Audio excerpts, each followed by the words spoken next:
11 პოლიტიკური პარტია, ექსპერტთა კლუბის წევრები და არასამთავრობო ორგანიზაციები კვლავ საარჩევნო სისტემის რეფორმას მოითხოვენ. ყველა მათგანმა დღეს ხელი მოაწერა სამოქალაქო თანხმობის მემორანდუმს.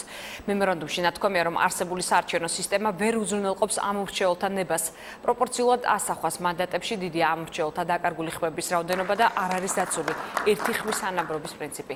პრობლემის აღმოსაფრთხებლად ხელმოწერები ხელისუფლებას მოქმედი მაჟორიტარული სისტემის გაუქმებას თავაზობენ. მოითხოვენ საარჩევნო სისტემის შესაძლებლად შეიქმნას მოლაპარაკებათა მრავალპარტიული ფორმატი და არაუგვიანეს 1 მაისისად ჩამოყალიბდეს წინადადებათა პაკეტი საკანონმდებლო ცვლილებებისთვის. მემორანდუმი ეძღვნება და უკავშირდება ქვეყანაში საარჩევნო სისტემის შეცვლას, კერძოდ მაჟორიტარული სისტემის შეცვლას.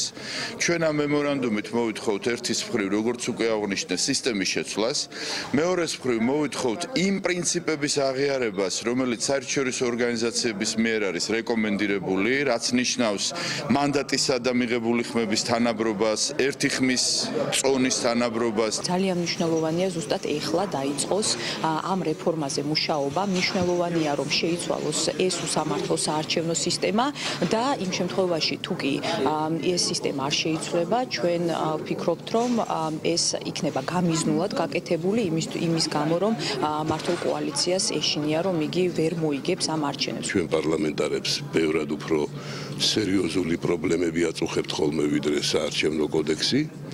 მithumetes ზოგიერთმა მათგანმა უკვე თქვა, რომ ჩვენთვის მიუღებელია შესცვლილებები და მიგვირს, რომ ამას ამბობენ ადამიანები, რომლებსაც სრულიად სხვა ხედვა ჰქონდათ ამ პრობლემის მიმართ 2 წლის წინ, ვიდრე ისინი თავად იყვნენ ოპოზიციაში.